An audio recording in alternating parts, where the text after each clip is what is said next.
Okay, the Las Vegas Jewish community wants to welcome you, and so do I as part of it, coming tonight to hear Rabbi Jordi Gendra, who was born in Barcelona, Spain, and is honoring us with a presentation about the exodus of Jews from Mexico to New Mexico. He is a scholar in Hebrew, Aramaic, and history, with a master's in Semitic languages, specialization in Hebrew and Aramaic, and a doctorate in medieval Jewish history.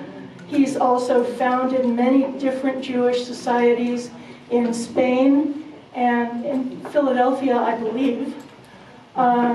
He is honoring us more than I can ever say with his presence here, and you are all honoring me too. I would like to invite you all to join us at the Las Vegas Jewish community. We are an open, welcoming society and would love to know you better and do more with you. So I'm going to introduce our local traveling rabbi, Rabbi Chava Karp. Sure. And she is going to say a few words before Rabbi Jordi does. Yes, please. Hello, welcome. Okay, I don't have much to say except welcome. I'm really delighted to see so many of you here. I am from Albuquerque also, and I didn't get to experience much of Rabbi Jordi. Empire, okay, Mexico City. In 1523, we have the arrival of the first 12 Franciscans that will start the conversion of the new colonies. That those new colonies will be called New Spain, okay, La Nueva España. 1521 is when we have the Inquisition. And this is basically where I'm going to be basculating. I will be basculating between 1492, 1521, and then 1571. 1491. This is the first Jewish guy, Luis de Torres. Luis de Torres arrives with Columbus. And I was surprised why someone with clear Jewish background arrives with Columbus to the Caribbean. The story that we have learned is that probably he was escaping. Probably he was escaping. He was kind of a incognito in the ship. The reality is much more different. When you read the Relaciones, Bartolomé de las Casas, but you know who Bartolomé de las Casas is? Fray Bartolomé de las Casas is a very important character. He arrives to the Caribbean with the first colonists, and he becomes later. He's a how do you say, terrateniente. He's a landowner, and he owns slaves. And later on, he resigns to all what he has, and he becomes a Franciscan. And Bartolomé de las Casas is the friar who will fight in the Controversia de Valladolid, in the controversy of Valladolid, in favor of the human rights of the Indians. And this is going to be something that I will need to explain later on. When the Spanish arrived to the Caribbean and they encountered those different cultures, they encountered the First Nations in the American continent, the Spanish are faced with a question. Are those people human or are those people non-human? Wow. If that's not a banality question. If they are not human, they can be slaves. But if they are human, then they deserve to be treated as human. We will see what are going to be the consequences of that debate. That's a debate that happens in Valladolid. So, Luis de Torres is enrolled in the first trip that Columbus going to China because he speaks Arabic. Think about this. If Columbus was going to China, Indonesia, they thought that the language that they spoke in those territories, or the lingua franca, or the international language that they would speak in those territories, was Arabic. So in preparation for that, he took an Arabic translator with him who happened to be Jewish, who happened to be converted into Catholicism, etc. So this is what Bartolomé de las Casas refers in his short account of the destruction of the Indies. That había sido judío y sabía decir hebraico y caldeo y aún algo arábico. In translation, he was Jewish and he knew Hebrew and Aramaic and some Arabic. Because the idea was that they would encounter people who were Arabic speakers or who would use Arabic as a lingua franca. You understand the concept of lingua franca? Of language of communication. So at the arrival, when they land, Columbus sends out Luis de Torres and another guy, Rodrigo de Jerez, to explore the new discovered territory. And with the goal of preguntar por el rey de aquella tierra para hablar de parte de los reyes de Castilla. To speak to the kings of those lands to present themselves as representative of the kings of Spain, Isabel and Ferdinand. Attention here, he's not sending Luis de Torres alone. He's sending Luis de Torres with another guy, just in case. But this is the first time that you have Jewish presence in America.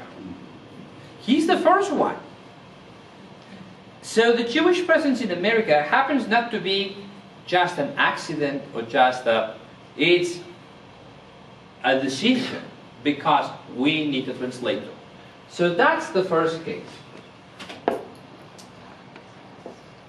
Remember that in 1492 is the famous Edict of Expulsion. The Jews have 3 months to leave Spain.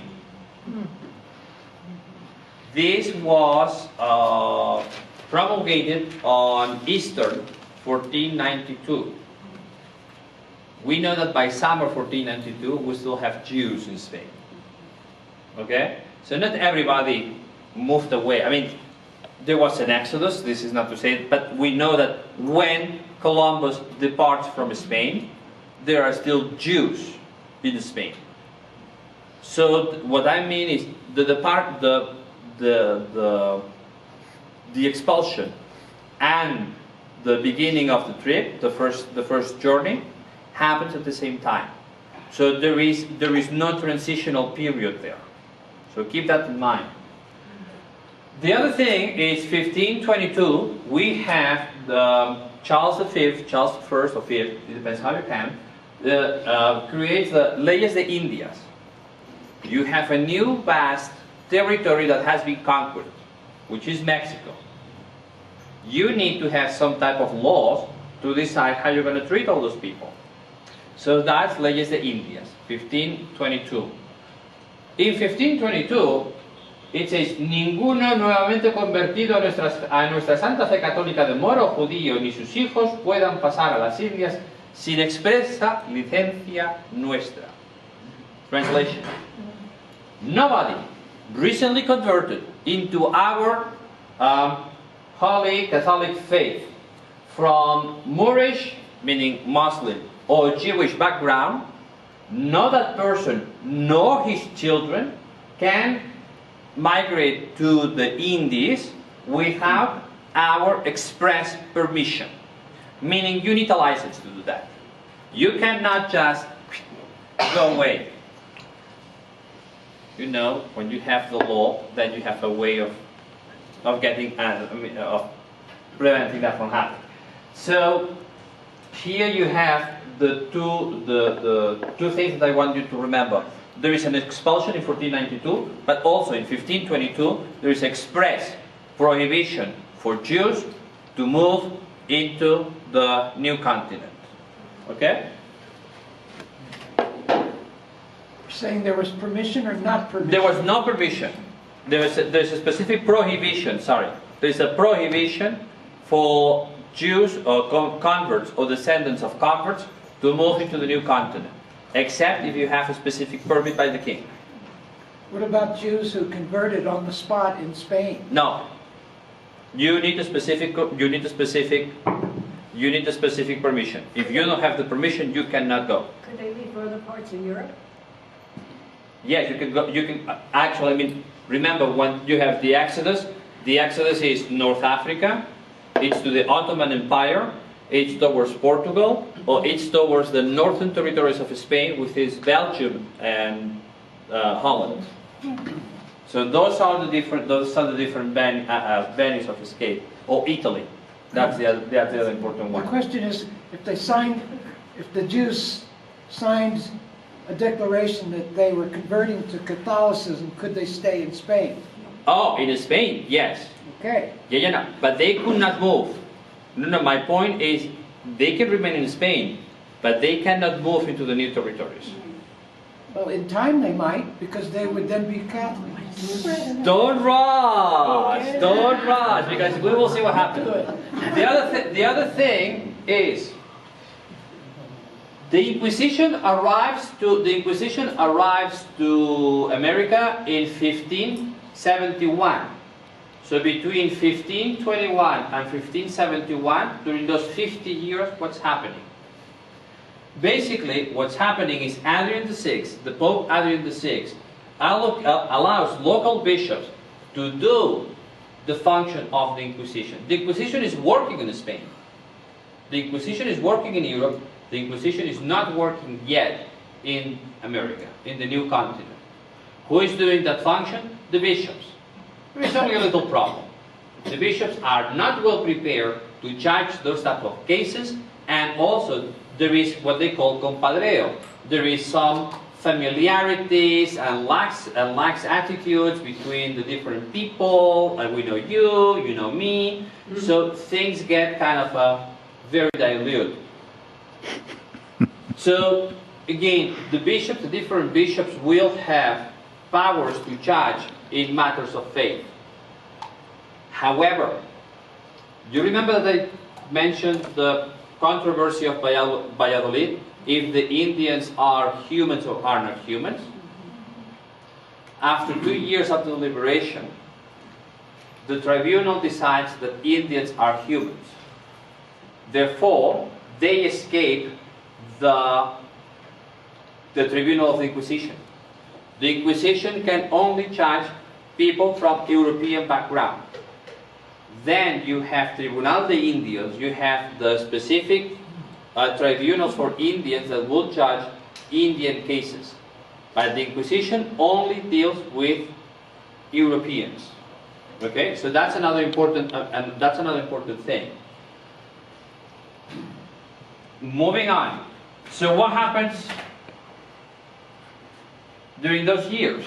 We know that we have Jewish presence in America because we have a bunch of cases before the arrival of the Inquisition. One of the first cases that we have, let me put a footnote there. Following those cases in the archives is difficult because you don't have complete files. You don't have an organized tribunal like the Inquisition. The Inquisition was very methodical. You have lots of information in the Inquisitional archive. This is prior to the Inquisition, so the information that we have of those 50 years is very fragmented, is very sectioned. So looking at the first cases, the first thing that we realize is that those bishops hyphen inquisitors were not much bothered by Jews or Judaism. They had more important fish to fry. What other fish was there to fry at that point? Lutherans. Lutherans are much more dangerous. Erasmists and Lutherans and Calvinists, that's really dangerous. Hey, remember, you have an English king chopping heads and getting quick divorces. That's the beginning of the Anglican Church. So at that point, what's happening is Jewish problem? Okay, we can deal with that, I mean, keep it a low profile and nothing happens. So that's the issue that you have, that the Inquisition is not very much concerned. Why I'm using the Inquisition? I'm not because I'm an anti-Catholic or anything like this.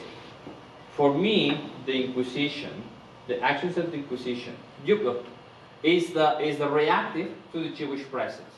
If you have Jewish presence, the Inquisition will be active.